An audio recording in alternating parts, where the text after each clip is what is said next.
2022 में जीएसटी में बहुत सारे चेंजेस लाए गए हैं जिनको धीरे धीरे जीएसटी पोर्टल पे इम्प्लीमेंट किया जा रहा है।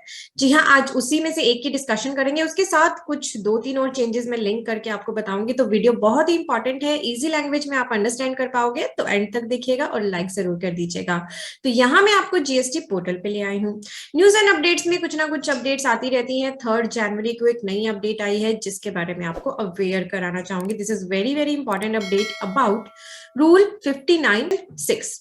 अब ये रूल 59(6) है क्या, इसके लिए मैं आपको ले आई हूँ टैक्स इंफॉर्मेशन की वेबसाइट पे, जहां पे आपको पूरा CGST act and rules updated मिल जाएंगे। तो रूल 59 बोलता है form and manner of furnishing details of outward supplies. ठीक है, वो हमें बताता है कैसे करनी है आउटवर्ड सप्लाईज की डिटेल सबमिट, उसके फॉर्म क्या है, मैनर क्या है। उसमें एक नया सब रूल 6 लाया गया। Notwithstanding anything contained in this rule, ये बोला गया, a registered person shall not be allowed to furnish the detail of outward supplies of goods and service or both under section 37 in form GSTR 1 if he has not furnished the form 3B for the preceding month. This is very very important change. मैं आपको बताना चाहूंगी easy language में। Rule 59 का सब rule 6 इसने बात की है कि अगर कोई भी tax payer GSTR 3B file नहीं करेगा तो उसे जीएसटीआर 1 भी फाइल करने नहीं दिया जाएगा।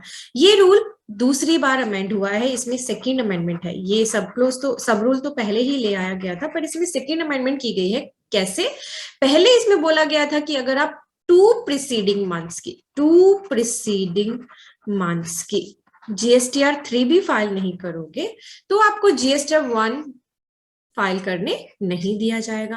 अब यहां से टू प्रिसीडिंग मंथ्स वर्ड हटा दिया गया है, प्रिसीडिंग मंथ वर्ड यहाँ पे अप्लाई कर दिया गया है। यानी कि अगर कोई पर्सन एक महीने की सिर्फ 1 मंथ की 3B भी वेदर किसी भी रीजन से मिस कर देता है तो उसे जीएसटीआर 1 भी फाइल करने नहीं दिया जाएगा। पहले उसे पेंडेंसी क्लियर करनी होगी, यानी कि 3B फाइल करनी होगी, उसके बाद उसे जीएसटीआर 1 फाइल करने दिया जाएगा। अब ये रूल 59(6) जो था, बड़ा कमाल का प्रोविजन ये था कि लेकर तो आज आया गया था। 59(6) तो पहले ही ले आया गया था, काफी टाइम पहले से, आपको पता भी होगा।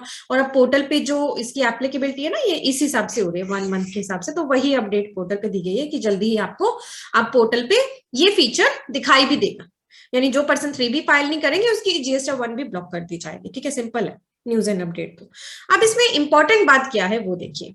रूल 59(6) ले आया गया था। ठीक है, किन के लिए लाया गया था? ऑफ कोर्स ऐसे पर्संस के लिए लाया गया था जो चालाकी करते हैं। क्या चालाकी करते थे वो? जीएसटीआर 1 तो फाइल कर देते थे, ठीक है, 3B को फाइल नहीं करते थे। इससे उनको बेनिफिट क्या होता था कि जिसको उन्होंने सेल की है उसकी डिटेल वो जीएसटीआर 1 में डाल देते थे, तो उससे सामने वाले पर्सन को अपने जीएसटीआर 2A या 2B में इनपुट टैक्स क्रेडिट के लिए वो डिटेल मिल जाती थी। तो उसको कोई लेना देना नहीं है आगे फर्दर उसने टैक्स पे किया या नहीं किया, 3B फाइल करी या नहीं करी। तो बहुत सारे पर्सन ये कर रहे थे कि 3B को तो फाइल ही नहीं करते थे और जीएसटीआर 1 में अपनी आउटवर्ड सप्लाई दिखा देते थे। ठीक है, तो इस फ्रॉड का जैसे ही गवर्नमेंट को पता चला कि बड़े बड़े फ्रॉड इस सिनेरियो से हो रहे हैं, तो उन्होंने क्या किया कि ये क्लोज ले आए कि अगर आप 2 कंसेक्यूटिव टैक्स पीरियड्स की 3B फाइल नहीं करोगे तो आपको जीएसटीआर 1 फाइल करने भी नहीं दिया जाएगा। अब जो ये फ्रॉडस्टर्स थे, इन्होंने एक रास्ता और ढूंढ लिया। क्या रास्ता इन्होंने ढूंढा? मान लीजिए उन फ्रॉडस्टर ने सेल की जिसपे जीएसटी आया 1 लाख का। ठीक है, उन्होंने क्या किया, जीएसटीआर 1 में तो पूरे 1 लाख के हिसाब से अपनी सेल दिखा दी, जो उनकी एक्चुअल सेल थी, ताकि सामने वाली पार्टीज को इनपुट टैक्स क्रेडिट मिल सके। पर फिर जब 3B का टाइम आया, जब उनको 3B फाइल करने की ऑप्शन दिखाई दी और उन्हें पता चला कि ऐसे ब्लॉकिंग स्टार्ट हो गई है, तो उन्होंने क्या किया कि जो टैक्स लायबिलिटी उनकी 1 लाख बनती थी उसके हिसाब से ना भर के 3B को सिर्फ 1000 टैक्स से भर दिया। गवर्नमेंट ने अब इसके लिए तो कोई चेक लगाया नहीं, 3B भी फाइल हो गई। 3B फाइल होने से उनकी जीएसटी 1 भी ब्लॉक नहीं हुई, उनका पर्पस फिर से सॉल्व हो गया।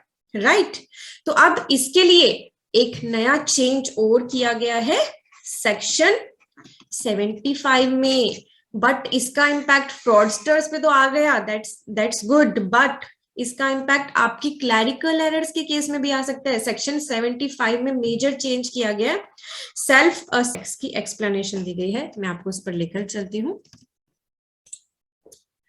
ये है सेक्शन 75, यहां पर एक एक्सप्लेनेशन ऐड की गई है इसके सबसेक्शन 12 के बाद, जिसमें बोला है for the purpose of subsection the expression self assessed tax shall include the tax payable in respect of detail of outward supply furnished under section 37 but not included in the return furnished under section 39। यानी कि self assess tax में हम वो tax भी मानेंगे जो आपके 3B and GST 1 का मिसमैच वाला टैक्स है, यानी जो आपने कम पे किया है, GST 1 के हिसाब से ज्यादा बनता है, 3B के हिसाब से कम पे किया। सेक्शन 75 हमारा है general provisions related to determination of tax. तो इस सेक्शन ने टैक्स ऑफिसर्स को अथॉरिटी क्या दे दी, देखिए, notwithstanding anything contained in section 73 and 74 where any amount of self assessed tax in accordance with the return furnished under section 39 remains unpaid. अगर आपका सेल्फ असेस्ड टैक्स अनपेड है, चाहे पूरा, पार्टली और any amount of interest payable on such tax remain unpaid, the same shall be recovered under the provisions of section 79। और section 79 के under officers को power दे दी गई है कि ये जो रिकवरी है ना इस वाले टैक्स की, जो आपका 3B एंड 1 का मिसमैच की वजह से जो रिकवरी है, वो आपको विदाउट एनी नोटिस दिए आप पर रिकवरी प्रोसीडिंग स्टार्ट कर सकता है। और साथ ही और भी सेक्शंस में चेंज कर दिया गया, जैसे सेक्शन 83 जहां पे प्रोविजनल अटैचमेंट का भी ऑप्शन डाल दिया गया है। तो फ्रॉडस्टर्स को तो ये पकड़ ही लेंगे, अब इससे ये प्रोविजन लाने से फ्रॉडस्टर्स को तो पकड़ ही लेंगे ये, क्योंकि उससे रिकवरी करेंगे, रिकवरी प्रोसीडिंग उस पर स्टार्ट कर देंगे। बट ये उन पर्संस के लिए थोड़ा सा रेड अलर्ट है जिनसे क्लैरिकल एरर्स हो जाती है। वैसे क्लैरिकल एरर्स तो किसी से भी हो सकती है। तो अब गवर्नमेंट का यहाँ पे मोटिव क्या है, अपने जो उनके लूप्स हैं, जो उनके टैक्स पेमेंट कहीं ना कहीं कम हो गए हैं, फ्रॉडस्टर्स जो फ्रॉड्स करते हैं, टैक्स की चोरी करते हैं, उसको बचाना। उसको बचाने के लिए फ्रॉडस्टर तो ठीक है पकड़ लेंगे वो, साथ ही वो ये हार्श प्रोविजन जो जेन्युइन टैक्स पेयर्स हैं उन पर भी लेकर आ रहे हैं। और रूल 59(6) के अकॉर्डिंग अब 2 प्रीसीडिंग मंथ्स ना करके प्रीसीडिंग मंथ कर दिया गया है, यानी एक भी 3B आप मिस करोगे तो आपको GST 1 भरने नहीं दिया जाएगा। इसी के लिए पोर्टल पे अपडेट आया है, आप देख लीजिए, मैं पोर्टल पे ले आई हूं आपको। एज पर नोटिफिकेशन, किस नोटिफिकेशन के थ्रू चेंज आया था, 24 सितंबर को 35 नंबर नोटिफिकेशन के थ्रू रूल 59 के 6 में चेंज लाया गया था। By way of this amendment for the words preceding 2 month, पहले 2 मंथ्स की ऑप्शन दी गई थी ना, वहां से उसको हटा के प्रीसीडिंग मंथ कर दिया था, विद इफेक्ट फ्रॉम 1 जनवरी 22। कब से एप्लीकेबल होना था ये? 1 जनवरी 22 से। ठीक है, this means from 1 January 22 onwards if monthly filer has not filled 3B for the preceding month, then such taxpayers will not be allowed to file GST 1 for the subsequent month।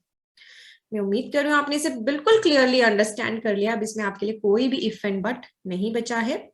और एक बहुत important change जो इसी से फिर link कर जाता है, ये करना जरूरी भी था, बिकॉज गवर्नमेंट ने आपका इनपुट टैक्स क्रेडिट किस पे बेस कर दिया है? 100% बेस कर दिया है ऑन योर GSTR 2B। तो 2B में जब तक डेटा नहीं आएगा, यानी जब तक पर्सन अपनी GST 1 नहीं भरेंगे, सामने वाले पर्सन को ITC नहीं मिलेगा, इसलिए भी ये करना जरूरी था। ठीक है, ताकि फ्लो चलता रहे, कहीं भी प्रॉब्लम ना हो। और ये फंक्शनैलिटी जल्दी ही इंप्लीमेंट हो रही है GST पोर्टल पे, after which system will check the filing of preceding 3B before permitting file GST 1 for the subsequent month.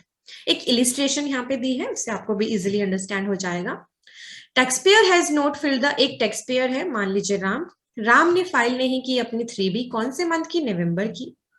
अब वो ट्राई कर रहा है GST 1 फाइल करने की दिसंबर मंथ की, उसकी जो ड्यू डेट थी, मान लीजिए यहाँ पे 10 जनवरी लिख दी।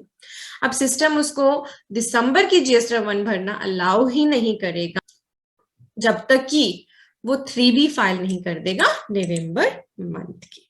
ठीक है, इसीलिए बोला गया टैक्सपेयर्स में kindly ensure timely filing of GST 1 and 3B in consonance with Rule 59 of CGST Rule 2017 to avoid any inconvenience in this regard. यानी अगर आपकी GST 1 3B के ना भरने के कारण ब्लॉक हो रही है तो आप कोई कंप्लेंट नहीं कर सकते, पहले आपको अपनी पेंडेंसी क्लियर करनी होगी, तभी आप अपनी GST 1 फाइल कर पाओगे। और अब सुनिए, अगर कोई पर्सन अपनी GST 1 अब फाइल नहीं करेगा तो क्या होगा? उसके पास कॉल्स आएंगी जिनको उसने सेल की है। क्यों आएंगे कॉल्स? वो कहेंगे हमारा ITC कैसे हम ले, हमारे तो 2B में रिफ्लेक्ट ही नहीं हो रहा, राइट? तो इस तरह से अभी चेन बन जाएगी, है ना, कि जो भी परचेजर है, जो भी सेलर है, वो एक दूसरे से कनेक्ट रहेंगे, है ना, क्योंकि उनका जो ITC है पूरी तरह से एक दूसरे पर डिपेंड हो गया है। इनपुट टैक्स क्रेडिट परचेजर का सेलर पे पूरी तरह से डिपेंड कर दिया गया है। पहले तो इनवॉइस हाथ में आने पर ही आप क्रेडिट लेने के लिए एलिजिबल हो जाते थे, बट अब 2B में उसका आना मैंडेटरी कर दिया गया है, इसलिए सबका GST 1 भरना जरूरी हो गया है। GST 1 भरने के लिए 3B का भरना जरूरी हो गया है, और सिर्फ 3B के भरने से कुछ नहीं होगा, दोनों में जो टैक्स लायबिलिटी है वो भी मैच होनी चाहिए। मैं उम्मीद कर रही हूं आपको ये पॉइंट अच्छे से क्लियर हो गया है। अब हम डिस्कशन करते हैं हमारे कोर्सेज की। पहला हमारा कोर्स है इनकम टैक्स का कोर्स, जो आप सभी की रिक्वेस्ट पे ही हमने लॉन्च किया था, और इस पे इतना ह्यूज रिस्पांस था, बहुत से पर्सन इसका बेनिफिट ले चुके हैं। नए पोर्टल पे आइटम 1 2 3 4 सिखाया गया है फाइल करना। 30+ आवर्स का ये कोर्स है, आपके सारे डाउट्स इसमें क्लियर हो जाएंगे। Agriculture income form 10IE form 10B और जो एरियर वगैरह होता है सैलरी का, बहुत से कंसेप्ट इसमें क्लियर किए गए हैं। GST का अपडेटेड डिटेल कोर्स अवेलेबल है, GST और इनकम टैक्स का कॉम्बो अवेलेबल है। 99C आपको भरनी है फाइनेंशियल ईयर 2021 की, 31 दिसंबर लास्ट डेट है। उसको विदाउट एनी एरर फाइल करने के लिए हमारा ये कोर्स लीजिए, आपके लिए बेनिफिट रहेगा। सिर्फ 3 आवर्स का सेशन है। और अगर आप बहुत सी बैलेंस शीट्स बनाते हैं तो ये हमारा ऑटोमेशन का कोर्स लीजिए। This is very popular course, बहुत सारे लोग इसका बेनिफिट ले चुके हैं। सभी के लिंक वीडियो के डिस्क्रिप्शन में है। Thank you for watching, bye bye.